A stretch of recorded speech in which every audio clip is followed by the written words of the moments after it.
Gerakan yang pertama dalam surat adalah berdiri menghadap kiblat, pandangan menghadap ke arah tempat sujud sambil membaca lafaz niat.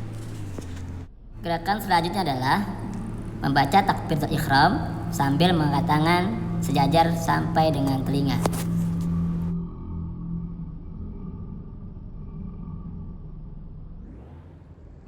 Setelah takbiratul ihram, kemudian kita membaca doa iftitah, kemudian baca surat Al-Fatihah dan juga bacaan surat pilihan yang kita hafal. Selesai membaca surat pilihan, kemudian kita melaksanakan ruku.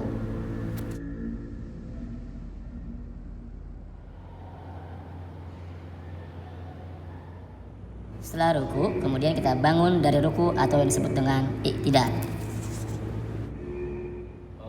Setelah i'tidal, kemudian kita melakukan sujud.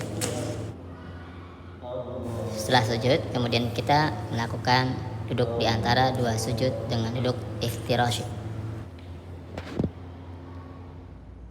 Setelah duduk iftirash, kemudian kita melakukan sujud yang kedua.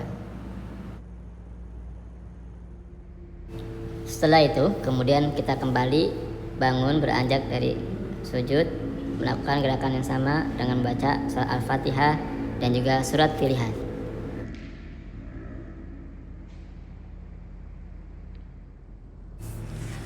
Selesai membaca surat pilihan yang kedua, kita kembali melakukan ruku. Setelah itu, kemudian kembali kita melakukan i'tidal. Berikutnya, kita lakukan sujud untuk rakaat yang kedua. Setelah sujud, kemudian kembali kita lakukan duduk di antara dua sujud. Setelah itu, kembali kita laksanakan sujud yang kedua untuk rakaat yang kedua.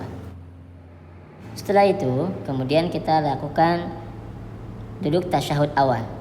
Duduk tasyahud awal ini hanya dilakukan untuk sholat yang bilangan rakaatnya 3 dan 4 rakaat saja. Gerakan selanjutnya adalah duduk tasyahud akhir. Buat sholat yang bilangan rakaatnya hanya 2, dilakukan setelah melakukan sujud yang kedua di rakaat yang kedua. Sedangkan sholat yang bilangan rakaatnya 3 dan 4 rakaat maka dilakukan di akhir sujud yang terakhir. Setelah selesai membaca doa tasyahud akhir, kemudian kita akhiri sholat kita dengan mengucapkan salam sambil menengok ke kanan dan ke kiri. Demikianlah urutan untuk gerakan sholat 5 waktu yang wajib kita lakukan setiap hari. Mudah-mudahan kita semua bisa melaksanakannya dengan sebaik-baiknya.